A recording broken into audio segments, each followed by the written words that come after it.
तो hello everyone. सो उम्मीद करता हूँ आप लोग अच्छे होंगे। तो जिस सीरीज़ की हम बात कर रहे थे, द हिंदू, जिसका हम डेली न्यूज़ एनालिसिस करने वाले थे, ये उसका फर्स्ट लेक्चर होगा। सो ये 7 अक्टूबर के हिंदू की न्यूज़ है। इसमें हम स्टार्ट करते हैं क्या क्या आया है न्यूज़पेपर में। ये आपका इंडेक्स रहेगा। इसमें हम बताएंगे कि क्या क्या हम कवर करने वाले हैं इस वीडियो के थ्रू, कौन कौन से मेन टॉपिक रहेंगे अपने। So first one will be आपका वेस्ट बंगाल में ही इंसिडेंट हुआ है। सेकंड आपका इंडिया मालदीव्स का रिलेटेड इशू होगा। थर्ड आपका इंडिया एनर्जी डिमांड है। फोर्थ आपका हलारी डैम की है, एक स्पीशीज के बारे में बात करी गई है। फिफ्थ आपका हीराकुड डैम है, रिकंस्ट्रक्शन प्रोजेक्ट है वहाँ के लिए। फिफ्थ आपका सिक्स आपका वर्ल्ड बैंक और G20 से रिलेटेड एक आइडिया से रिलेटेड न्यूज़ है। सो हम स्टार्ट करते हैं। फर्स्ट अपनी न्यूज़ है, ये अपना फ्रंट पेज है। फ्रंट पेज पे कोई भी हेडलाइन आती है उसको एक बार ओवरव्यू लेना जरूरी होता है कि क्या चल रहा है ओवरऑल द नेशन। सो एक अगेन एक हीनियस क्राइम हुआ है बंगाल में, चाइल्ड रेप हुआ है अभी। तो हम देख लेते हैं बेसिक। इन ऐसी न्यूज़ से क्वेश्चन नहीं आते डायरेक्ट, बट आपको पता होना चाहिए कि क्या चल रहा है देश में। सो इसमें पॉक्सो एक्ट की बात करी गई है, चाइल्ड से रिलेटेड है, इसमें पॉक्सो एक्ट है। फिर आपने इसमें देखो बताया गया है कि child could have been saved if the police had taken action on time. वही बात है, कुड हैव बीन सेव्ड। तो जैसे ये न्यूज़ है ना, इसको हम है ना यूज़ करते हैं GS4, अपना एथिक्स होता है ना जो मेंस का पेपर होता है, वहाँ पे आती है ऐसी चीज़ें काम में। वहाँ पे आपको इंसिडेंट दे देते हैं या सिचुएशन दे देते हैं कि how you will handle such situation. तो यहाँ से आप आइडिया ले सकते हो। ठीक है, एक ओवरव्यू के लिए था। हाँ, यहाँ से अपना स्टार्ट होता है सारा। ये है इंपॉर्टेंट न्यूज़। सो अभी रिसेंटली मालदीव के जो PM है, मोहम्मद मीजू, वो इसमें देखो बता रखा है। मैं आर्टिकल के थ्रू भी आपको बताता रहूँगा व्हाट वाज आर्टिकल। वहाँ पे आप देखोगे ना, तो उसमें बता रहे हैं कि मोहम्मद मिज़ो अभी इंडिया आ रहे हैं विजिट करने के लिए for some days, expected to meet prime minister Narendra Modi. अब इसमें है कि वो किससे रिलेटेड बात करने वाले हैं। जैसे कुछ टाइम पहले तो ये लोग इंडिया को ही कुछ ब्लेम कर रहे थे चीज़ों से रिलेटेड, पर अब देखो अब इनको जरूरत पड़ी तो आ गए इंडिया के पास। But we have a open heart. तो इसमें बात कर रहे हैं कि है ना, ये इकोनॉमिक क्राइसिस ये फेस करने जा रहे हैं दोबारा से। तो उससे रिलेटेड न्यूज़ है, ये मीटिंग होने वाली है, शायद लोन से रिलेटेड बात होगी। और इसमें ये लोग बता रहे हैं कि क्या क्या रिलेटेड बात करेंगे। इसमें आपका करेंसी स्वैप अरेंज की बात होगी, डेट सपोर्ट की बात होगी, बायलैटरल टॉक्स है दो कंट्री के बीच में। इसमें देखेंगे क्या होएगा। ये पुरानी न्यूज़ है। हाँ, सो देखेंगे हम इसमें क्या क्या होगा। तो इसमें जैसे देखोगे ना, हाँ, तो इसमें ना IMF में ने भी है ना इनसे अभी कहा है कि अगर आप ज़्यादा लोन लोगे और अपने लोन नहीं चुका पाओगे ना, तो यहाँ पे भी सेम सिचुएशन होने वाली है जो श्रीलंका में हुई थी कुछ महीनों पहले। तो देखते हैं, अगर ये सेम सिचुएशन अगर ये ग्रो नहीं कर पाए तो they will again be in a debt trap. अब जैसे ये न्यूज़ है ना, इस न्यूज़ से ये क्वेश्चन, इससे कोई क्वेश्चन नहीं बनेगा कि वो इंडिया आए कब आए क्यों है ना, ये इंपॉर्टेंट नहीं है। किसी भी एग्जाम के लिए इंपॉर्टेंट है यहाँ के बारे में, जैसे कंट्री के बारे में बात हो रही है ना, यहाँ पे मालदीव्स के बारे में बात हो रही है। तो यहाँ पे देखेंगे उसकी ज्योग्राफी के बारे में बात करेंगे कि मालदीव जैसी कंट्री है वो कहाँ पे लोकेट करती है, उसके बारे में क्या है। तो ये देखो क्या, मालदीव्स का मैप लगा रखा है, जिसकी कैपिटल है माले। अब देखेंगे कि ये एक आइलैंड से बनी हुई कंट्री है, जिसके बारे में आपको मैं और बताऊंगा नेक्स्ट स्लाइड में। तो यहाँ देखोगे कि ये इंडियन ओशियन में लोकेट करती है। ठीक है, ये है मालदीव्स। ये अपना लक्षद्वीप है, इंडिया का पार्ट है। ये आपके अंडमान निकोबार आइलैंड ग्रुप है। ये मॉरिशियस है। तो ये ठीक है। तो यहाँ पे आप देखोगे ना, यहाँ से कैसी न्यूज़ें आ जाती है। यहाँ पे आ जाती है डिग्री की चैनल की न्यूज़, कि कौन सा क्या पास करता है। जैसे आपने सुना होगा अभी 2000 प्रीवियस ईयर क्वेश्चन है UPSC का, 2014 का प्री का क्वेश्चन है। उसमें क्वेश्चन था कि 10 डिग्री चैनल है वो कहाँ से पास करता है। ये क्वेश्चन आ रखा। तो 10 डिग्री तो आ गया, तो वो तो UPSC पूछेगा या नहीं पूछेगा, स्टेट पीसेस में आ सकता है। तो आपका 10 डिग्री का चैनल का तो पता ही है हमें। It passes through Andaman and Nicobar, उसके बीच में से पास होता है। ठीक है। अब पर नेक्स्ट क्वेश्चन क्या आ सकता है वो हमें देखना है। यहाँ पे आ सकता है 8 डिग्री चैनल क्या है, 9 डिग्री चैनल क्या है, 10 तो आपको बता ही दिया। तो ये हम देखेंगे अभी इसमें से। तो यहाँ पे आप देखोगे ना, यहाँ पे ये आपका लक्षद्वीप है। तो जो लक्षद्वीप और यहाँ पे मिनिकॉय है, ठीक है, यहाँ पे एक मिनिकॉय भी है। तो जो बीच में से पास करती है ना लाइन, लक्षद्वीप और मिनिकॉय के बीच में से, वो अपना होता है 9 डिग्री। और जो मिनिकॉय और मालदीव के बीच में से पास करती है, वो होता है अपना 8 डिग्री चैनल। ये नाम है, ये इंपॉर्टेंट है, ऐसी न्यूज आती, ये सब क्वेश्चन आते हैं किसी भी एग्जाम में। न्यूज इंपॉर्टेंट है पर उसके बैकग्राउंड इन्फॉर्मेशन है ना वो ज्यादा इंपॉर्टेंट है। तो ये आपको बता दी लोकेशन क्या है मालदीव्स की, कहाँ पे लोकेशन है वो, उसके बारे में बता दें क्या एक्सपेक्टेड क्वेश्चन हो सकता है। फिर हम देखेंगे इसके मालदीव्स के बारे में देख लेते हैं कि यहाँ की जोग्राफी और लोकेशन के बारे में देख लेते हैं, थोड़ा सा डिस्क्रिप्शन ले लेते हैं। तो ये स्लाइड बता रही है कि it is made up of लगभग 1200 कोरल आइलैंड से बना हुआ है, और यहाँ पे 26 नेचुरल रिंग लाइक एटॉल्स है स्प्रेड लाइक। ये जो ज़मीनी एरिया है ना वो इसमें 90,000 स्क्वायर किलोमीटर का है। ठीक है, एक बेसिक इंफॉर्मेशन आपको पता होनी चाहिए।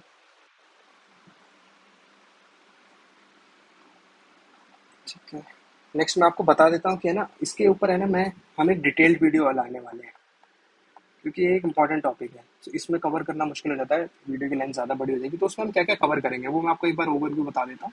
इसमें हम बात करेंगे इकोनॉमिक अफेयर, इसमें हम सारे डायमेंशन कवर करेंगे, जो इंडिया और मालदीव्स के जो रिलेशन है क्या रहे हैं, पॉलिटिकल क्या है, इकोनॉमिकल क्या है, सोशल क्या है, वो सब हम बात करेंगे।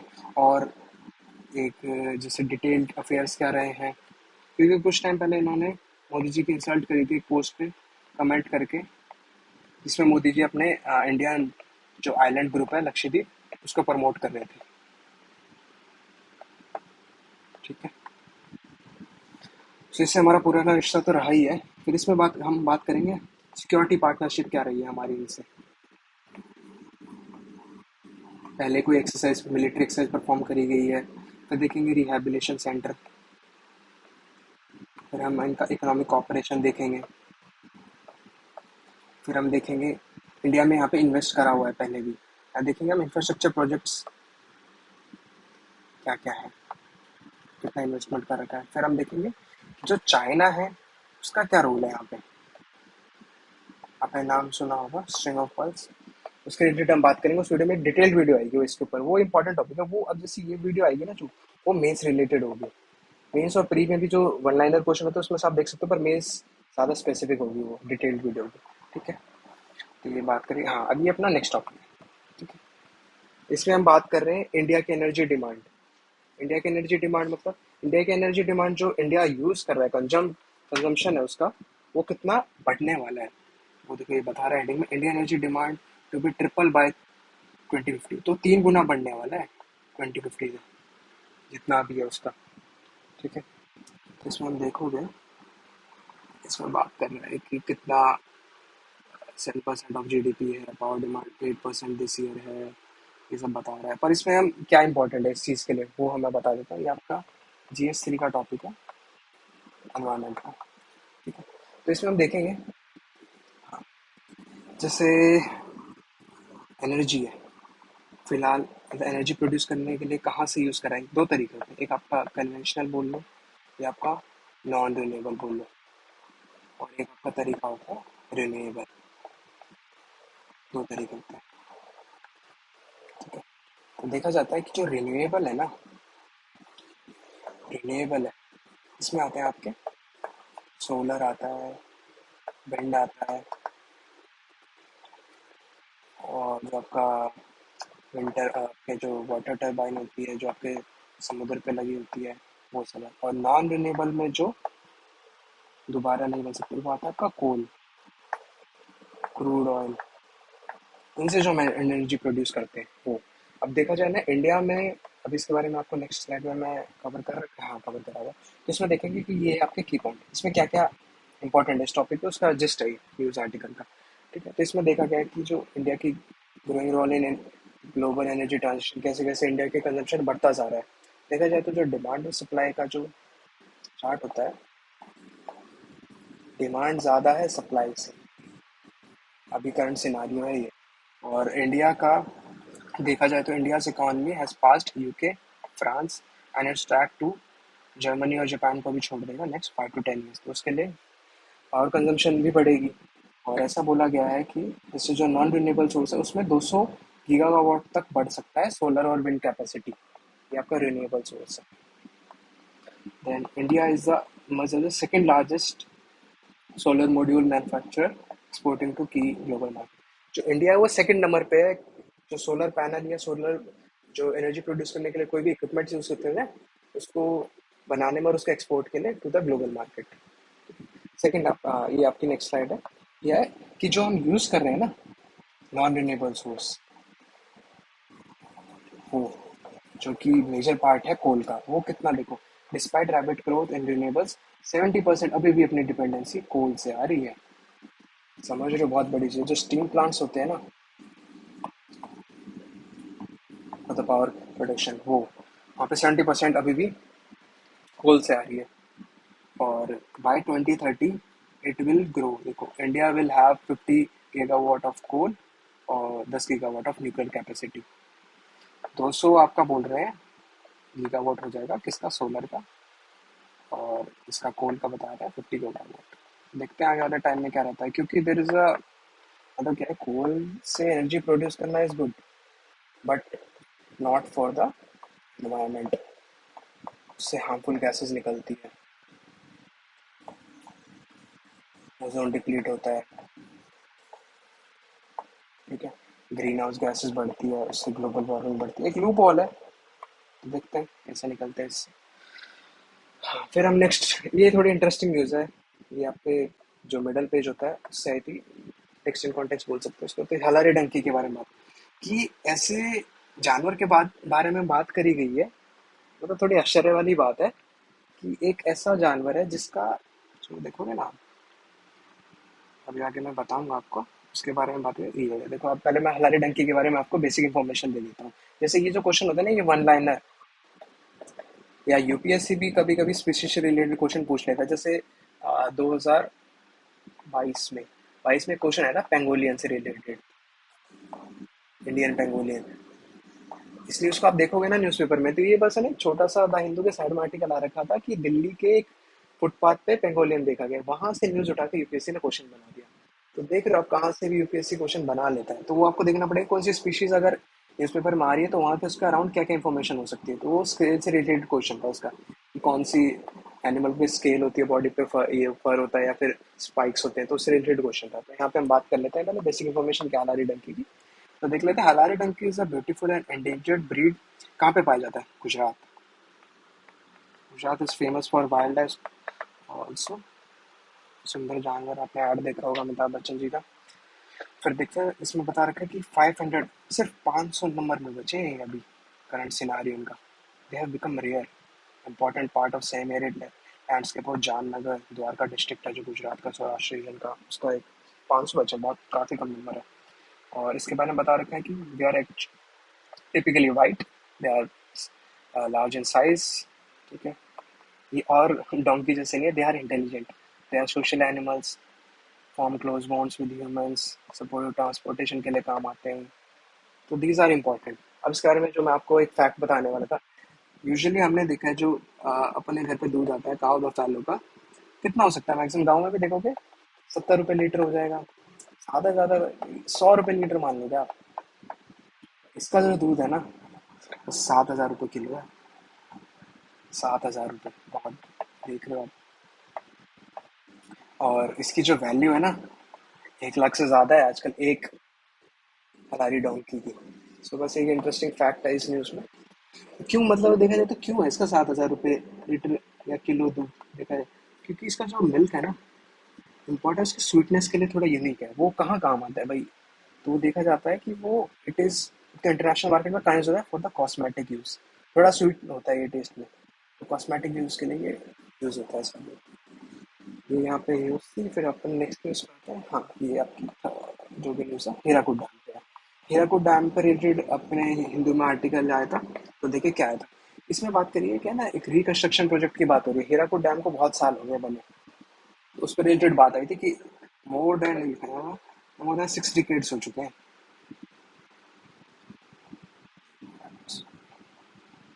हाँ, तो देखो इस पे बात हुई है, 855 करोड़ खर्च करने की बात करेगी फॉर द रेनोवेशन प्रोजेक्ट। काम होएगा आपका 24 till 28 में। देखो 2027 से लेकर 28 तक इसका काम चलेगा। ये यहाँ पे न्यूज़ आ रखी है, ये ठीक है। पर इसके जो बिहाइंड द इन्फॉर्मेशन है, बैकग्राउंड इन्फॉर्मेशन, वो हमें देखनी पड़ेगी कि हीराकुद डैम के बारे में। एक तो हीराकुद डैम के बारे में देखेंगे, इसकी लोकेशन क्या है, इसकी ज्योग्राफी कहाँ पे लोकेट करता है, इसके बारे में फीचर देखेंगे। तो ये देखे जाए तो कहाँ पे इसकी लोकेशन है, उड़ीसा में। Around 15 kilometre from Sambalpur across the Mahanadi river पे ये लाई करता है। इसकी स्पेशल फीचर क्या है कि it is the world's longest earthen dam. 26 kilometre के एरिया का इसका एरिया स्पैन है। इसके बारे में बता रखा है। It is the dam creates the Asia's largest man made lake.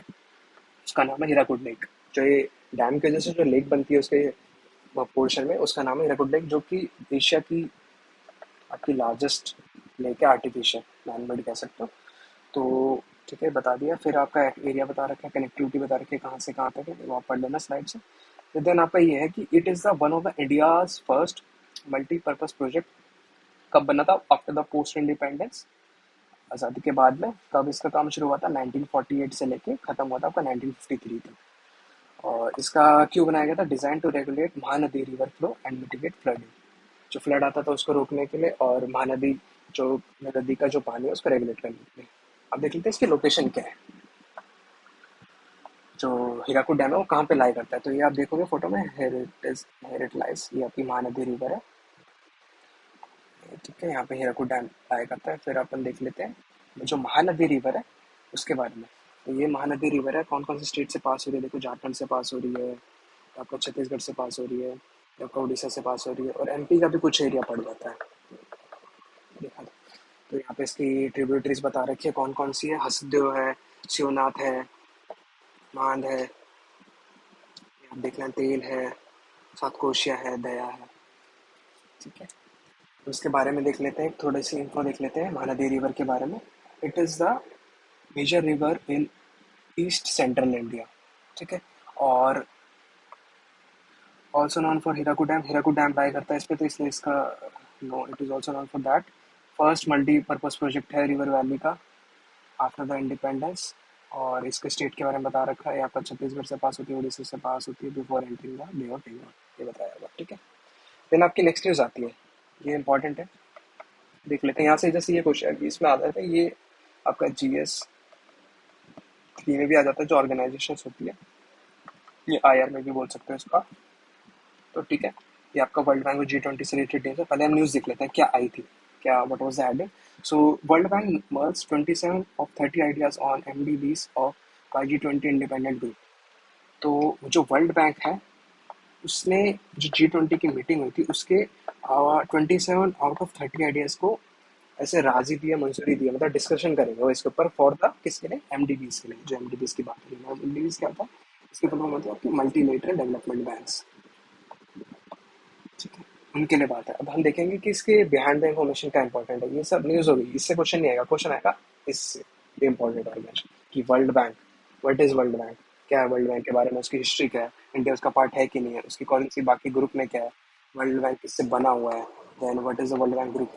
Start करते हैं पहले बेसिक कि वर्ल्ड बैंक है, it is a international financial organisation funding development in developing countries. तो ये क्या करता है बेसिकली, जो डेवलपिंग कंट्रीज है ना उनको फंडिंग प्रोवाइड करता है इफ दे आस्क फॉर। देखो, ठीक है, एक तरह से ये कंट्रीज का, जैसे किसी भी इंडिया में देखोगे तो बैंक होते हैं जो लोन देने का काम करते हैं, और बैंकों को भी कौन देता है? आदमी। ऐसे ही अगर कंट्री को किसी को लोन चाहिए होता है पूरी ऐसा होल, तो वो काम करता है आपका वर्ल्ड बैंक।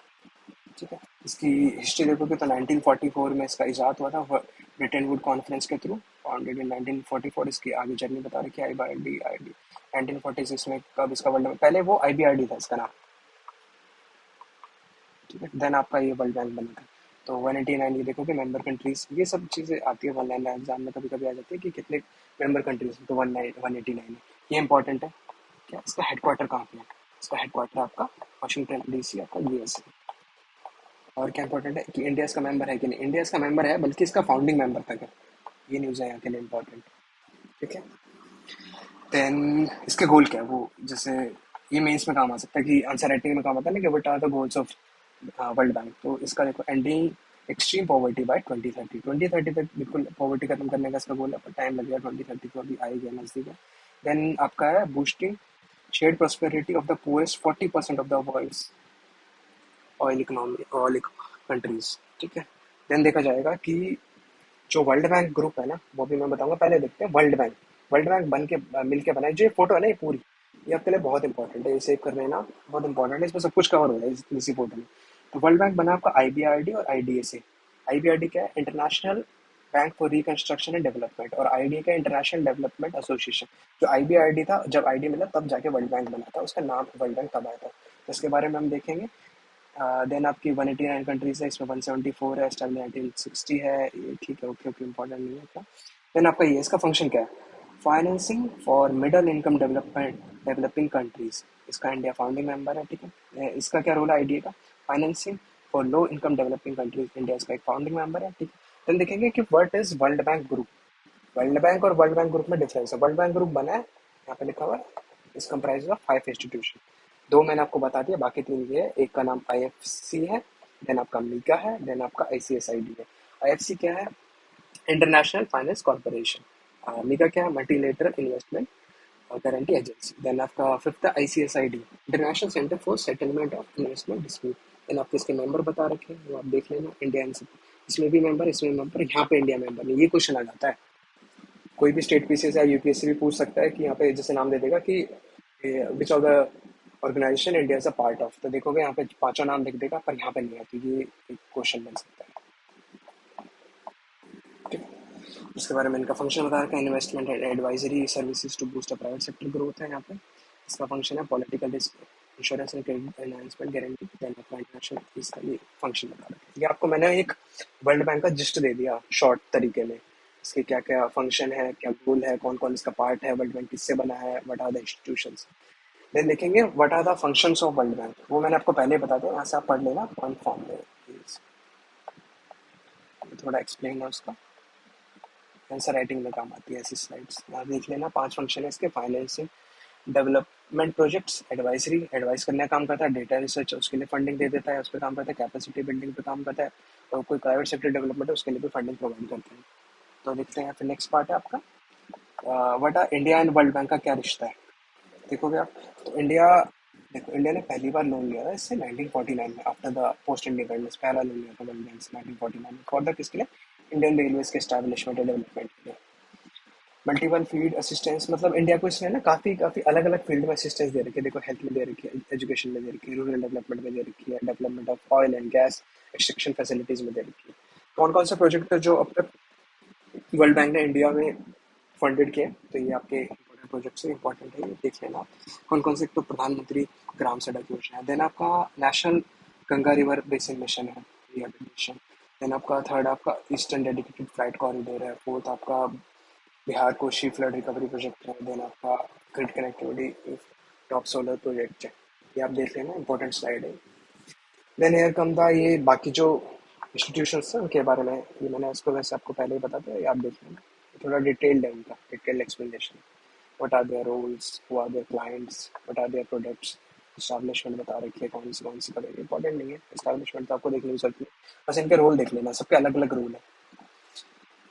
कोई प्रमोट कर रहा है, कोई रेगुलेट कर रहा है, कोई प्राइवेट सेक्टर के लिए डेवलपमेंट के लिए फंडिंग दे रहा है, कोई पॉलिटिकल इन्वेस्टमेंट दे रहा है, कोई इन्वेस्टमेंट दे रहा है फॉर इंटरनेशनल डिस्प्यूट्स के लिए, ठीक है, ये सब आप देख लेना। ये अलग अलग प्रोडक्ट बता रखे हैं, ठीक है। ये खत्म होते हैं, नेक्स्ट न्यूज़ खत्म होती है, ये अपनी लास्ट न्यूज़ थी। Thank you for listening to last part, till the last part. आपको कुछ फीडबैक हो तो प्लीज़ ज़रूर बताइएगा। Thank you for your positive response.